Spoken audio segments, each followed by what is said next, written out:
میرا شوہر مجھ سے 20 سال بڑا تھا۔ ہم دونوں بہت لڑائی جھگڑا کرتے تھے۔ ایک دن میرے شوہر کا بی پی ہائی ہوا اور اس کو فالج ہو گیا۔ وہ بستر پر پڑا رات کو روتا رہتا اور اشارے سے بار بار سٹور روم کی طرف اشارہ کرتا تھا۔ میں سٹور روم میں جا کر دیکھتی تو وہاں اندر کوئی نہیں ہوتا تھا۔ شوہر کا انتقال ہو گیا۔ مجھے عدت بیٹھے 3 دن ہوئے تھے۔ مجھے شوہر کے اشارے یاد آنے لگے۔ ایک دن ملازمہ نہ آئی تو میں سٹور روم کی صفائی کرنے لگی۔ میری جان نکل گئی کیونکہ سٹور روم کی صفائی کرتے ہوئے مجھے وہاں میرا شوہر اور اپنی کہتے ہیں کہ زندگی میں سب کے ساتھ ایک نہ ایک دن انصاف ہو ہی جاتا ہے۔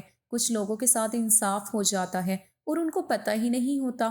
میں بھی انہی لوگوں میں سے تھی۔ میرا نام مریم ہے۔ میں بہت زیادہ خوبصورت نہیں تھی۔ میرے ماں باپ نے میری شادی ایک گورنمنٹ کے ملازم سے کروائی تھی جو ایک بہت بڑے محکمے میں کام کیا کرتا تھا۔ وہ عمر میں مجھ سے 20 سال بڑے تھے اور اس کے سر پر ایک بھی بال نہیں تھا۔ ہم لوگ جب ساتھ باہر جاتے تو لوگ سمجھتے تھے کہ میں اس کی بیٹی ہوں۔ اس نے مجھے کہا کہ میں زیادہ کھانا کھایا کروں تاکہ میرا 7 سے 8 کلو وزن بڑھ جائے اور میں بھی اس کے برابر کی لگنے لگوں۔ میں نے مذاق میں کہہ دیا کہ آپ اپنا وزن کم کیوں نہیں کر سکتے، اور اگلے ہی پل اس نے میرے منہ پر تھپڑ دے مارا۔ ابھی ہماری شادی کو 4 دن بھی نہیں ہوئے تھے اور اس نے مجھے اتنی زور سے تھپڑ مارا کہ میں زمین پر گر گئی۔ میں حیران رہ گئی کہ میں تو مذاق کر رہی تھی۔ اس شخص نے مجھے اتنی زور سے مارا۔ اس نے کہا کہ عورت ہو، عورت بن کے رہو۔ اس گھر میں تمہارے لیے سب کچھ میں ہی کرتا ہوں اور آئندہ بھی میں نے ہی کرنا ہے۔ تمہیں کوئی بھی حق نہیں پہنچتا کہ تم میرا کسی بھی حوالے سے مذاق بناؤ۔ میں نے کہا کہ میں مذاق نہیں بنا رہی، لیکن اس نے اس بات کا بہت برا منا لیا اور اس کے بعد بھی مجھے تانے دیتا رہا۔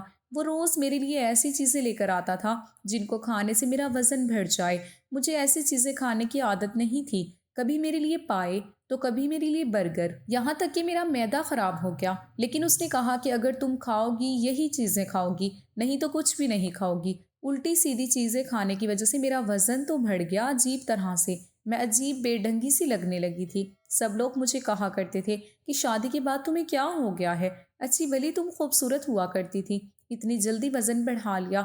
لوگوں کو بتانے کی بھی تو اجازت نہیں تھی۔ زندگی بہت بری گزر رہی تھی میری۔ اس شخص نے مجھ پر ہاتھ اٹھایا، میرے ماں باپ کے سامنے مجھے شرمندہ کروایا۔ میرے ماں باپ کو گالیاں دیتا، تانے دیا کرتا۔ مجھے ایک رتی برابر بھی عزت نہیں دی اس نے۔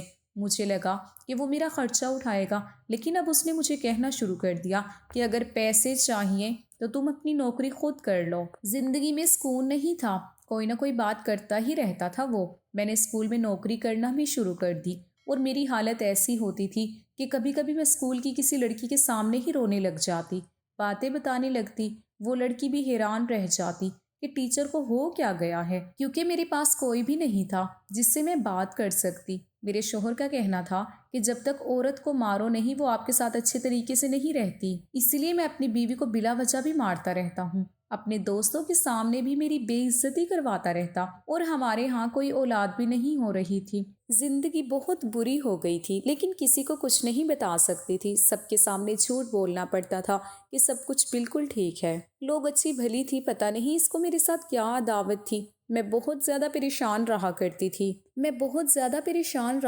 تھی۔ ہر طرح سے اس کو پسند آ جانے کی کوشش کیا کرتی۔ وہ جو کہتا میں مان لیا کرتی، لیکن چاہے میں اس کی جتنی بھی مانوں چاہے نہ مانوں، اسے مجھ پر ہی غصہ آتا رہتا تھا۔ کبھی کبھی تو مجھے ایسا لگتا تھا کہ کسی اور بات کا غصہ ہے جو مجھ پر نکال رہا ہے، کیونکہ مجھ پر غصہ نکالنے کے بعد وہ اپنے دوستوں کے ساتھ ہی باہر چلا جایا کرتا، دوستوں کے ساتھ ہنسی مذاق بھی کرتا اور بہت زیادہ خوش بھی رہا کرتا۔ گھر میں بھی دوست آ جاتے اور جس دن اس کا کوئی دوست آ جاتا میرا پورا دن کچن میں گزر جاتا، لیکن میں کوئی شکایت نہ کرتی۔ پھر بھی میں ہی اس کے لیے بری تھی۔ مجھے سمجھ نہیں آتا تھا کہ یہ سب کچھ کیا ہو رہا ہے میرے ساتھ۔ کبھی ایسا لگتا تھا کہ کسی کی نظر لگ گئی ہے یا پھر کسی نے مجھ پر جادو کروا دیا، کیونکہ جو کچھ بھی ہو رہا تھا وہ سمجھ سے باہر تھا۔ میرا شوہر جس آفس میں کام کیا کرتا تھا وہاں خوب رشوت لیا کرتا تھا، بار بار گاڑیاں بدلتا رہا کرتا تھا، اپنے لیے اچھی چیز لے لیا کرتا، لیکن میری چیز کا اس کو خیال نہیں ہوتا تھا۔ میں اپنا خرچہ خود ہی پورا کیا کرتی تھی۔ اب تو ہم پورے محلے میں مشہور ہو گئے تھے کہ یہ لوگ آپس میں بہت لڑائی جھگڑے کیا کرتے ہیں، اور واقعی ہمارے بہت زیادہ لڑائی جھگڑے ہوئے۔ لیکن ایک دن کیا ہوا کہ اتنی بات نہیں تھی جتنا جھگڑا ہونے لگا۔ میرے شوہر نے چیخنا شروع کر دیا، اس نے کہا کہ میں نے تمہیں کہا تھا کہ میرے لیے گوشت پکا کے رکھنا اور تم نے دال پکائی ہے۔ میں نے کہا کہ اگر گوشت کھانا تھا تو پھر اس کے پیسے بھی دے کے جانے تھے، ابھی میری تنخواہ نہیں آئی تو میں کہاں سے لے کر آتی۔ یہاں سے لڑائی شروع ہوئی اور پھر ادھر ادھر کی باتوں سے ہوتے ہوئے بات یہاں تک پہنچ گئی کہ میں تمہارے ساتھ رہنا ہی نہیں چاہتا، تم تو مجھے اچھی نہیں لگتی، ایک دن بھی میرے دل میں نہیں سمائی، تمہارے ساتھ مجبوری میں رہا ہوں۔ میرے شوہر نے بہت ہی زیادہ غصہ کیا، اس کا بی پی ہائی ہو گیا اور اس کو کوئی عجیب قسم کا دورہ پڑ گیا۔ مجھے سمجھ نہیں آ رہی تھی کہ کیا سے کیا ہو رہا ہے۔ رات کا وقت تھا، میں نے ایمبولینس کو کال کر دی اور ڈاکٹر کے پاس لے کر گئی، لیکن ڈاکٹر نے کہا کہ آپ نے دیر کر دی ہے، آپ کے شوہر کو فالج ہو گیا ہے، اب نہ تو یہ چل سکتے ہیں اور نہ ہی بول سکتے ہیں، ان کا سارا جسم بیکار ہو گیا ہے سوائے ان کی آنکھوں کے اور ہاتھ کی 2-4 انگلیوں کے علاوہ۔ میرے شوہر کا پورا جسم بیکار ہو گیا تھا۔ اس نے غصہ کر کے اپنا بی پی ہائی کیا اور بی پی ہونے کی وجہ سے اسے فالج کا دورہ پڑ گیا تھا۔ 2-4 دن اسے ہسپتال میں رکھا گیا اور اس کے بعد گھر لے آئے۔ اب میں اس کا خیال رکھا کرتی تھی، وہ کچھ بولتا نہیں تھا اور ہل بھی نہیں سکتا تھا، اس کی آنکھوں میں مجھے کوئی ندامت اور شرم نظر نہیں آتی تھی۔ میں بھی اس بات سے بالکل بھی خوش نہیں تھی۔ اس کے ساتھ یہ سب کچھ کیا ہوا ہے؟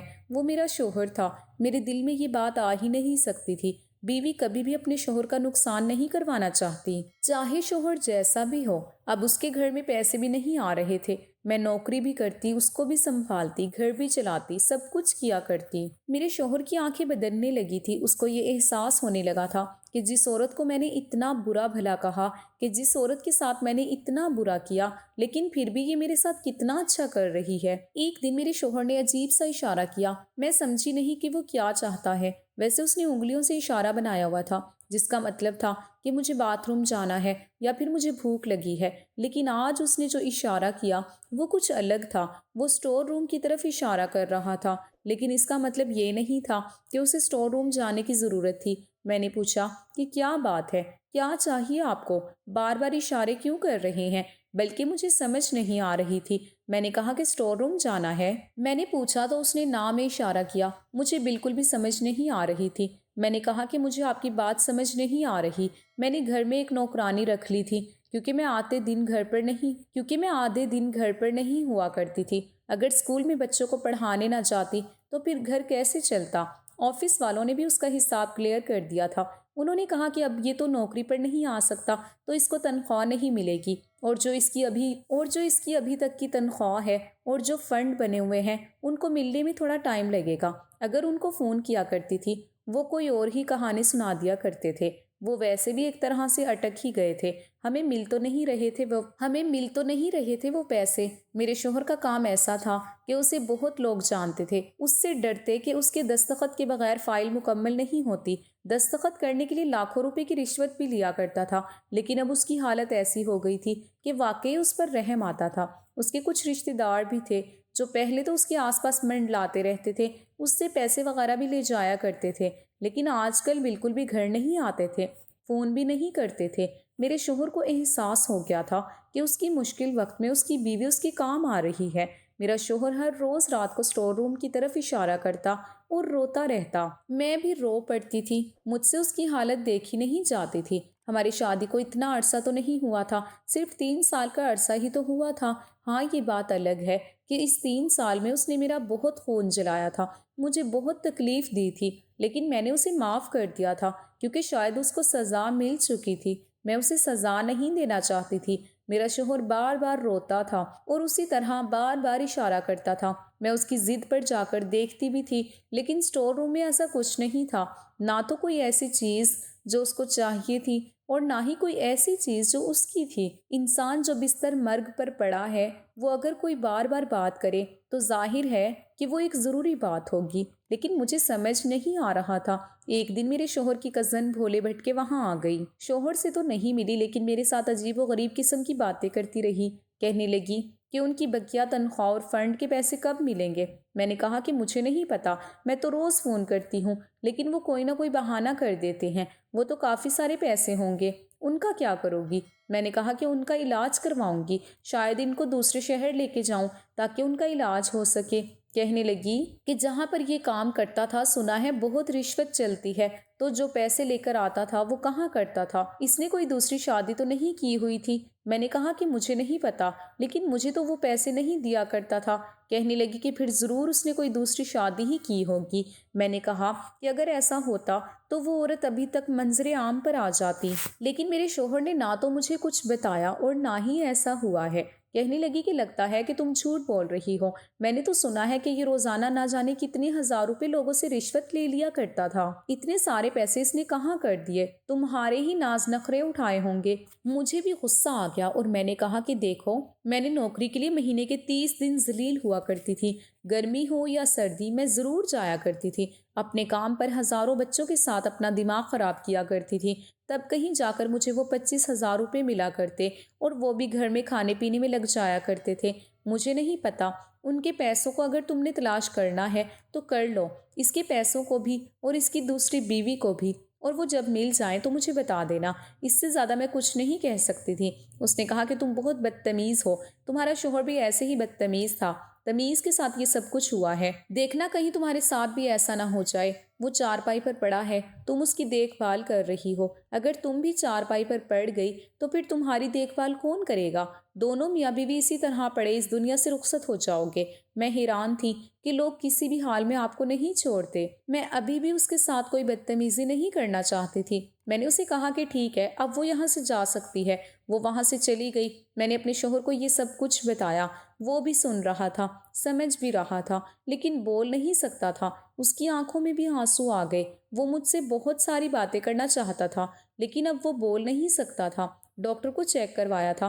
ڈاکٹر کا کہنا تھا کہ آپ ان کا علاج کروا لیں، لیکن مسئلہ حل ہونے والا نہیں ہے، فی الحال تو ایسے ہی لگ رہا ہے۔ پھر بھی اگر آپ کو کسی دوسرے ڈاکٹر سے کوئی مشورہ لینا ہے تو آپ کسی اور ڈاکٹر کے پاس لے جائیں، کسی اور شہر میں لے جائیں۔ ہم تو یہی کہہ سکتے ہیں۔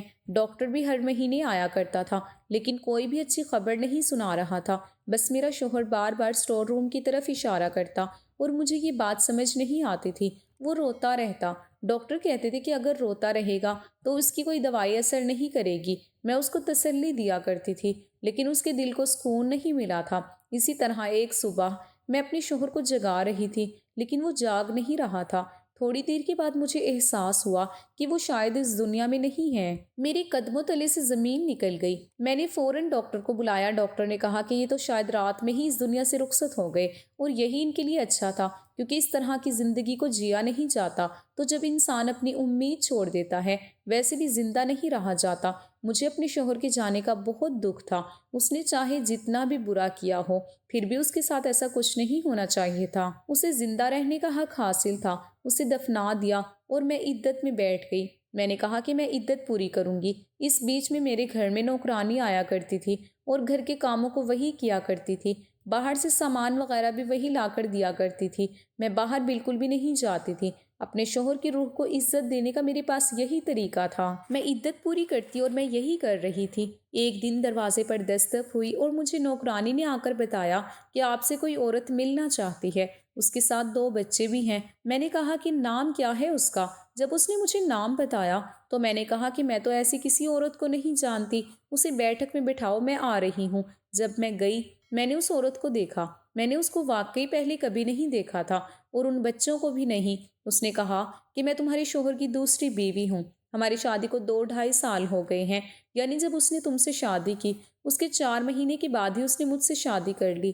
میں اپنے بچوں کا اور اپنا حق لینے آئی ہوں۔ میں نے جب اس کی یہ بات سنی تو میں حیران رہ گئی۔ اس کا مطلب ہے کہ شاید میرے شوہر کے رشتہ داروں کو بھی شک تھا کہ میرے شوہر نے دوسری شادی کر لی، تبھی تو وہ یہ بات کر کے گئی تھی۔ جو عورت اس دن میرے گھر آئی تھی جھوٹ نہیں بول رہی تھی۔ میں نے کہا کہ مجھے تو اس بارے میں نہیں پتا تھا، اور تمہیں شرم نہیں آئی کسی کے شوہر سے دوسری شادی کرتے ہوئے؟ اس نے کہا کہ دیکھو، شرم کی بات مجھ سے نہیں کرو، میں بھی مجبور تھی، اور میں تم سے زیادہ خوبصورت ہوں۔ وہ مجھے پسند کرتا تھا، اس نے مجھ سے شادی کر لی، اور 2.5 سال میں 2 بچے بھی پیدا ہو گئے۔ میں حیران تھی۔ میں نے کہا کہ اگر آج میرے بچے ہوتے تو میں کم از کم آج اکیلی تو نہ ہوتی۔ میں نے کہا کہ خوبصورت تو میں بھی تھی، لیکن اس نے جان بوجھ کے مجھے بدصورت بنانے کی کوشش کی۔ اس نے کہا کہ مرد ایسا کیوں کرے گا؟ شاید تمہاری قسمت ہی خراب ہے، لیکن یہ ساری باتیں اب ماضی میں چلی گئی ہیں۔ وہ اس دنیا سے چلا گیا ہے۔ بس میرے بچوں کا حصہ چاہیے۔ میں نے کہا کہ وہ کچھ بھی چھوڑ کر نہیں گئے ہیں، اس کی نوکری والوں نے ابھی تک پیسے نہیں دیے۔ جب وہ پیسے آئیں گے تو اس میں سے تمہیں آدھے پیسے دے دوں گی، اور یہ گھر بھی ویسے کرائے کا ہے۔ اس گھر کو تو میں چلاتی تھی، تمہارا شوہر نہیں چلاتا تھا۔ پیسے تم پر ہی لٹا کر آیا کرتا تھا، تبھی تو اس گھر میں 1 روپیہ بھی نہیں ہوتا تھا۔ تم اس کی زندگی میں عیش کرتی رہی ہو، اب تمہیں کیا چاہیے؟ اس عورت نے مجھ سے جھگڑا کرنا شروع کر دیا اور گھر میں تلاشی لینے لگی۔ میں نے کہا کہ کچھ بھی نہیں ہے، جاؤ یہاں سے۔ میرا بی پی بڑھنے لگا، مجھے بہت زیادہ غصہ آ رہا تھا۔ وہ عورت بڑی ہی زیادہ ضدی تھی، لیکن جب اسے کچھ بھی نہ ملا تو وہ وہاں سے چلی گئی۔ اس نے کہا کہ میں بھی نظر رکھوں گی، جب اس کی تنخواہ کے پیسے آئیں گے تو میں اپنا حصہ لینے کے لیے آ جاؤں گی، مجھے سب کچھ پتہ چل جائے گا۔ میری نوکرانی نے مجھے 2-3 دن بعد بتایا کہ وہ اس عورت کو جانتی ہے، یہ تو غلط کام کرتی ہے، یہ اسی طرح لوگوں سے شادی کرتی ہے، پھر بعد میں ان کی دولت مانگتی ہے، طلاق لینے کے بعد کہتی ہے کہ مجھے میرے بچوں کا خرچہ دے دو۔ پتہ نہیں اس نے یہ سب کچھ کیوں کیا، لیکن یہ اچھی عورت نہیں ہے، اس کو تو سارا محلہ جانتا ہے۔ میں نے کہا کہ میری زندگی میں کچھ اچھا بھی نہیں ہو سکتا، شوہر نے بھی مجھے تنگ کیا، میرے لیے اتنی مصیبت بنا کے چلا گیا، میں کیا کروں؟ ابھی مجھے عدت میں بیٹھے زیادہ وقت نہیں ہوا تھا، مجھے اپنے شوہر کا بار بار خیال آتا تھا کہ کیوں وہ اسٹور روم کی طرف اشارہ کرتا تھا۔ آخری وقت میں بھی وہ یہی کرتا رہا تھا اور میرے دماغ میں اس کی یاد بس گئی تھی۔ عورت بھی بہت عجیب ہوتی ہے، جب کسی سے محبت کرتی ہے تو اس کی بے وفائی بھی معاف کر دیتی ہے، لیکن مرد کے اندر اتنی طاقت نہیں ہوتی۔ مجھے تو آج تک یہ سمجھ نہیں آیا کہ میرے شوہر نے میرے ساتھ اتنا برا سلوک کیوں کیا، جبکہ میں نے اس کا کچھ بھی نہیں بگاڑا تھا۔ میں تو اپنے گھر سے یہی سوچ کر آئی تھی کہ ہمیشہ اس کا ساتھ دوں گی۔ دکھنے میں بھی بری نہیں تھی، لیکن شاید اس کے دل میں نہ بیٹھ سکی۔ عورت خوبصورت ہے یا نہیں، اس کی اپنی خوبصورتی تو طے نہیں کرتی، نظر طے کرتی ہے۔ اگر مرد کی نظر کو کوئی عورت خوبصورت لگ جائے اور وہ خوبصورت نہ بھی ہو تو وہ اسے ملکہ بنا کے رکھتا ہے۔ اور کبھی کبھی اچھی شکل و صورت والی عورتیں بھی جب مرد کی منظور نظر نہ بنے تو ان کی حالت میرے جیسی ہو جاتی ہے، کیونکہ آج کل تو حالات ہی ایسے ہیں۔ دن رات ٹینشن میں رہتی تھی، روتی رہتی تھی، اور کھانے پینے کو بھی کچھ نہیں ملتا تھا۔ لیکن اب میرے پاس کیا رہ گیا تھا؟ میری عمر بھی اتنی زیادہ نہیں ہوئی تھی، لیکن مجھ سے کسی نے شادی نہیں کرنی تھی، اور نہ ہی میرا شادی کرنے کا کوئی ارادہ تھا۔ میں شادی نہیں کرنا چاہتی تھی، میں تو بس یہ چاہتی تھی کہ اپنی زندگی کو اپنے طریقے سے چپ چاپ گزار لوں۔ میرے دل سے سارے جذبات مر چکے تھے، تو میری زندگی کا کوئی مقصد ہی نہیں تھا۔ میں عدت میں بیٹھی تھی اور اسکول بھی نہیں جا پا رہی تھی، میرے شوہر کے پیسے بھی نہیں آ رہے تھے۔ اس کی دوسری بیوی بار بار فون کیا کرتی تھی اور کہتی تھی کہ پیسے کب آئیں گے، اس نے مجھے تنگ کر رکھا تھا۔ میرے گھر میں بالکل بھی پیسے نہیں تھے۔ میں نے اپنی نوکرانی سے کہا کہ وہ بھی یہاں سے چلی جائے، کیونکہ میں اس کو تنخواہ نہیں دے سکتی تھی۔ ایک دن میں بہت حیران ہوئی جب وہ خود میرے لیے کھانا بنا کر لائی۔ اس نے کہا کہ آپ بہت اچھی ہیں بی بی جی، آپ نے میرا بہت خیال رکھا ہے، میرے پاس تو اتنا ہی ہے، میں آپ کے لیے اتنا ہی کر سکتی ہوں۔ اس دن احساس ہوا کہ اگر آپ اچھے لوگوں کے ساتھ اچھا کریں تو وہ آپ کے ساتھ اس سے بھی زیادہ بڑھ کر اچھائی کرنے کی کوشش کرتے ہیں۔ اس کے پاس تو خود کچھ نہیں ہوتا، اس کے 4 بچے تھے، میں تو اس پر بوجھ نہیں بننا چاہتی تھی۔ میں نے اسے کہا کہ اگر میرے حالات بہتر ہو گئے تو میں اسے نوکری پر رکھ لوں گی اور اس کی تنخواہ بھی دے دوں گی۔ میرے شوہر کے آفس والے بھی پیسے نہیں دے رہے، شاید وہ پیسے کھا جانا چاہتے تھے، اور ادھر اس کی بیوی نے بھی مجھے بہت زیادہ تنگ کر رکھا تھا۔ میری کچھ دوست وغیرہ تھی جن سے میں نے تھوڑے بہت پیسے ادھار لے لیے تھے، اور کسی طرح کھانا پینا بھی چل رہا تھا، لیکن وہ بھی بہت کم تھی۔ میں بہت زیادہ پریشان تھی۔ اب تو میں نے نوکرانی کو بھی چھٹی دے دی اور گھر بہت زیادہ گندا ہو گیا تھا، ویسے بھی کرنے کو کچھ تھا نہیں، سوچا کہ گھر کے کام ہی کر لوں۔ میں اسٹور روم میں چلی گئی اور اسٹور روم میں بھی اپنے شوہر کے بارے میں ہی سوچ رہی تھی، کیونکہ وہ بار بار اسی طرف اشارہ کیا کرتا تھا۔ اچانک بے دہانی میں میرا پاؤں پھسل گیا اور میں دیوار سے جا لگی۔ میرے بازو پر چوٹ لگ گئی، لیکن وہاں پر لگی ایک ٹائل بری طرح سے ٹوٹ گئی۔ وہ جو میں نے اس طرف دیکھا تو میرے قدموں تلے سے زمین نکل گئی۔ مجھے یقین نہیں ہوتا کہ یہ میری آنکھیں کیا دیکھ رہی تھیں۔ اس دیوار کے پیچھے ایک بہت بڑا حصہ بنایا گیا تھا جہاں پر تجوری نظر آ رہی تھی۔ جب میں نے دروازہ کھولا تو میرے قدموں تلے سے زمین نکل گئی کہ اس کے اندر تو دولت، سونے کے بسکٹ اور نہ جانے کیا کچھ تھا۔ ظاہر ہے یہ سب کچھ یہاں میرے شوہر نے رکھا تھا۔ وہ بار بار اسی طرف اشارہ کیا کرتا تھا، لیکن بتا نہیں پاتا تھا۔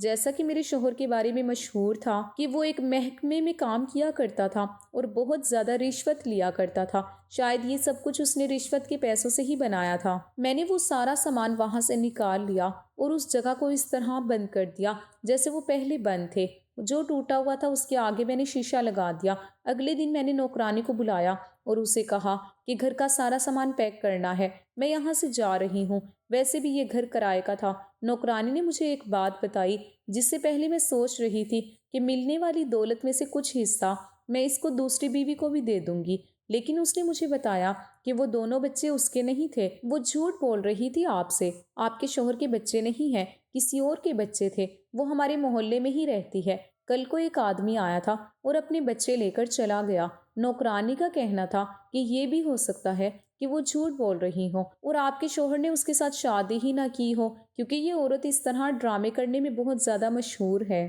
میں بھی خاموش ہو گئی۔ میں نے نوکرانی کو اس کی تنخواہ اور کچھ اضافی پیسے بھی دے دیے۔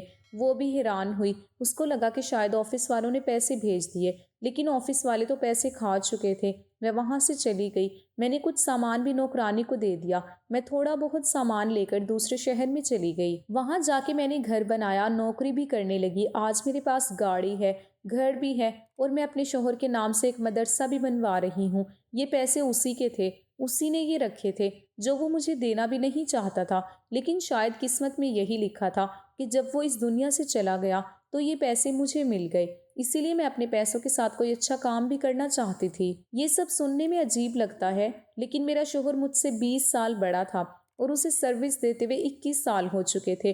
اس نے اتنے سالوں میں یہ سب کچھ جمع کیا تھا، لیکن اس کی قسمت بھی عجیب تھی کہ وہ جمع تو کر گیا لیکن استعمال نہ کر سکا اور دنیا سے چلا گیا۔ بس یہی تو زندگی ہے، اس میں کچھ نہ کچھ عجیب ہوتا ہی رہتا ہے۔ پر میں کسی پر بھروسہ نہیں کرنا چاہتی اور دوبارہ شادی بھی نہیں کرنا چاہتی۔ فی الحال میں کچھ سال ایسے ہی گزار دینا چاہتی ہوں۔ میں آگے پڑھائی بھی کر رہی ہوں تاکہ مجھے اس سے اچھی نوکری بھی مل جائے، کیونکہ دولت کا چاہے آپ کے پاس دریا ہی کیوں نہ ہو، ایک دن ختم تو ہو ہی جاتا ہے۔ میں اپنے شوہر کو اچھے الفاظ میں یاد کرتی ہوں، اس کے ایصال ثواب کے لیے کوئی نہ کوئی ختم وغیرہ بھی پڑھاتی رہتی ہوں، کیونکہ وہ جیسا بھی تھا تو میرا شوہر۔